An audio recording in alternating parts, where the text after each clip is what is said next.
Greetings and salutations. Thank you for lending an ear to The Voice of the Times this Sunday, July 11, 2021. For today's editorial, probe into C-130 crash needs to address broader problems. We look forward to the investigation of the recent C-130 crash in Sulu province that killed more than 50 people, the worst for the military in 3 decades. Like what President Rodrigo Duterte and others have said, we hope that will be our last aviation disaster. Given the air safety record of the military and of the country in general, that wish has urgency. This year has been particularly bad for government aircraft. In June, an S-70I Black Hawk helicopter crashed during a night flight training in Tarlac province, killing 6 people aboard. And in January, a Huey UH-1H chopper crashed in Bukidnon province, that time killing 7 people. Last year in March, a fairly new Bell 429 Global Ranger helicopter, owned by the Philippine National Police or PNP, crashed in Laguna province. The PNP chief was aboard, was injured, but survived. A police major general, however, died. Returning to Sulu, the crash there was the third involving that particular aircraft model. In 1993, a Philippine Air Force C-130 crashed and killed 30 people. And in 2008, a civilian variant of that Lockheed plane, also owned by the Air Force, crashed, claiming 11 lives. In fairness to the military, the air safety record of the Philippines as a whole is spotty.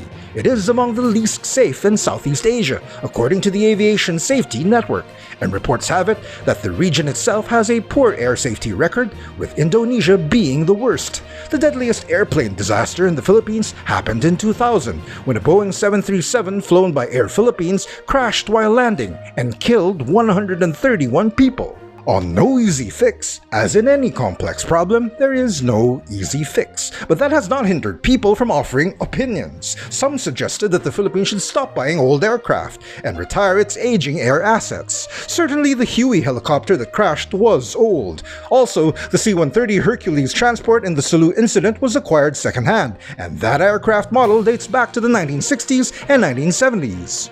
Nonetheless, the C-130 has a good safety record, as attested by its long service in the US military. Also, the Philippine military reported that the aircraft was delivered only in January, and still had some 11,000 flying hours before its next maintenance check.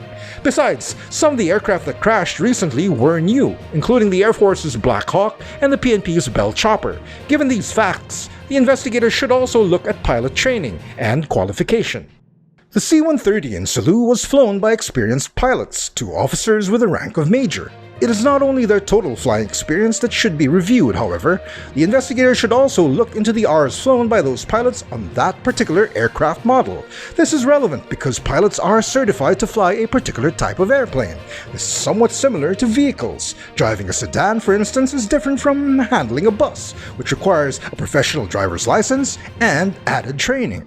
Given that the Air Force only has 5 C-130s, with a couple of them grounded for regular maintenance, we wonder how many flying hours the military pilots are required to accumulate for certification on that type of aircraft. It will not surprise us if the investigation mentions this. Even without the probe, the Philippines should review its training and certification protocols. And while the recent crashes are investigated, the government should enhance training by acquiring flight simulators for the various aircraft models and types, fixed and rotary wing.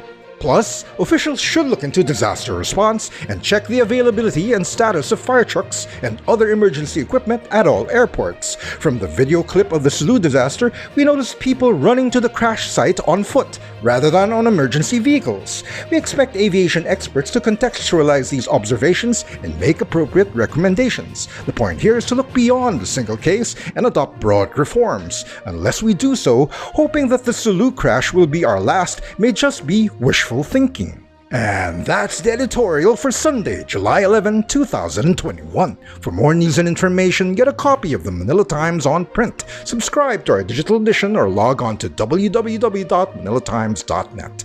Follow us on Twitter, Facebook, and Instagram, and listen to The Voice of the Times.